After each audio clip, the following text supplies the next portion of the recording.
The tragic events on September 11, 2001 still remain vivid in many memories for executives in the high-tech channel. CDN interviewed several industry leaders from solution providers, distribution, and vendor communities to get their reflections on that day as a way of marking the 10th anniversary.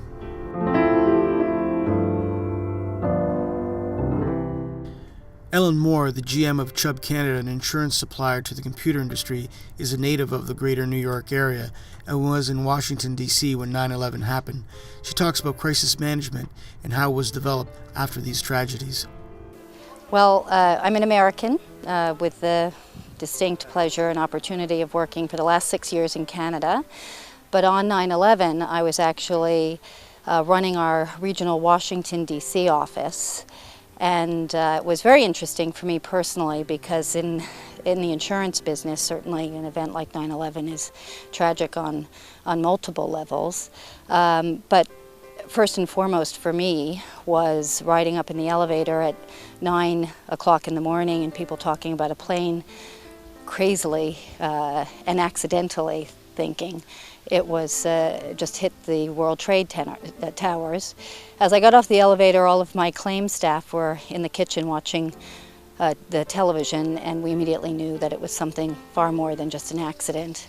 I was walking into a marketing meeting with 70 people and needed to tell them that we had an incident going on in New York, and at that moment the Pentagon was struck. So we then had an immediate issue of getting 100 staff, out of the city. And you'll all remember how beautiful a day it was. The sky was amazing. And we literally had to get 100 people out with the subways shut and the streets closed, and the fear that there was another plane in the air targeted for the Capitol. So it was, it is a very strong memory for me.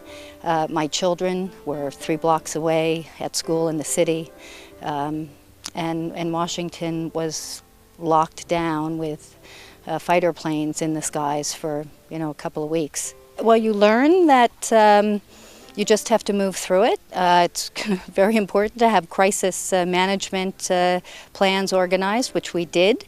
So you learn a lot. And I think what you learn first and foremost is people are the most important thing, and you just have to keep them safe, get them out of harm's way, and you do anything you can, and then you make sure that their families, have those same comforts.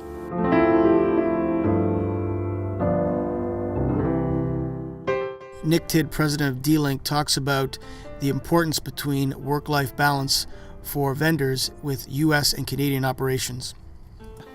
9/11 to me is both a personal experience and one that will forever be indelibly etched in my mind. At the events, I was actually at home, and it captivated me like many folks. For my organization and us personally, being American-based and having moved to Canada, it's a time for reflection, a time to make sure that our families are safe, our borders are safe, but more importantly that we continue to strike towards a balance so that we forever will remember those that gave their lives, not only saving the people, but those that perished in such a tragic accident.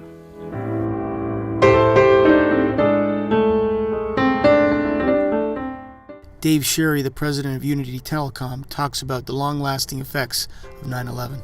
Well, these are very turbulent times we live in. And it's a heightened awareness, obviously, for security. I think there's, a ton of remorse from everyone for what the people of New York went through. And I think that, just in your day-to-day living, makes you stop and think about, how lucky we are.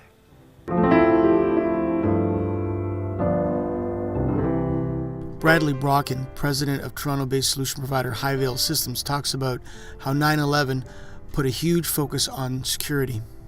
So my first recollection is I was sitting in the dentist chair that morning, and I had an appointment later on in the morning with a customer downtown. It was AT&T Canada, and all of a sudden you hear over the news that a plane had hit one of the Twin Towers, and didn't quite understand it, trying to figure out what was going on, and then all of a sudden you hear that a second plane is hit, and knew right away what the issue was, what had happened. First thing that I thought of, obviously, was my family. and their safety. And got in touch with my wife, and she was actually on her way to pick up our kids at school because she had heard about it as well. And the next thing I did was try and get in touch with my customer to find out what was happening. And he immediately told me that he had been called into an emergency services meeting, and that was it. I just went home and spent the rest of the day with the TV on and close to my family. Well, I think one of the key things that came out of that was, always to be, I don't want to use the word be prepared like a Boy Scout, but really to be prepared, both emotionally as well as obviously, having the ability to be in contact with people and find safety and security. And it's something, as far as our business is concerned, that we take into account every day. A big part of our business is helping our customers stay online 24/7. So we do absolutely think of that and have actually referenced back to 9/11 and some of the unfortunate things that have happened to companies whose names don't even exist anymore, and how we can help them obviously avoid that and be prepared again.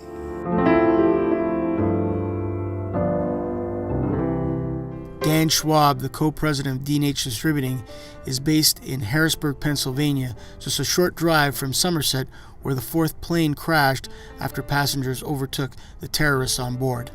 Well, when I reflect back, I remember watching The Office with a lot of employees. I think my biggest takeaway when I think about the business is really about how it impacts ourselves and our employees at work. Because I read a lot of stories of people that were in the buildings when the buildings were hit, and they opted not to leave right away. And not some people, obviously, because they were trying to take care of others, make sure their employees were all taken care of. But some people said they were going to stay around and do the extra phone call. They had a conference call later, or they were going to finish up their work, and they never made it out. So to me, D&H has been a family company for a long time, and it really tries to drive those values in the right balance, right? We expect everyone to bust their tail at work, but have a great time doing it. And the reason why we all work is to have a life outside of work. So we always constantly try and drive that with our co-owners, that if your kid's got a Little League game or a hockey game or something, don't feel like it's either or. We want people to make sure they have the right balance. And some of those stories were just healthy reminders that, again, the reason we all work so hard and love what we do is to make sure that we're doing all the right stuff outside of work.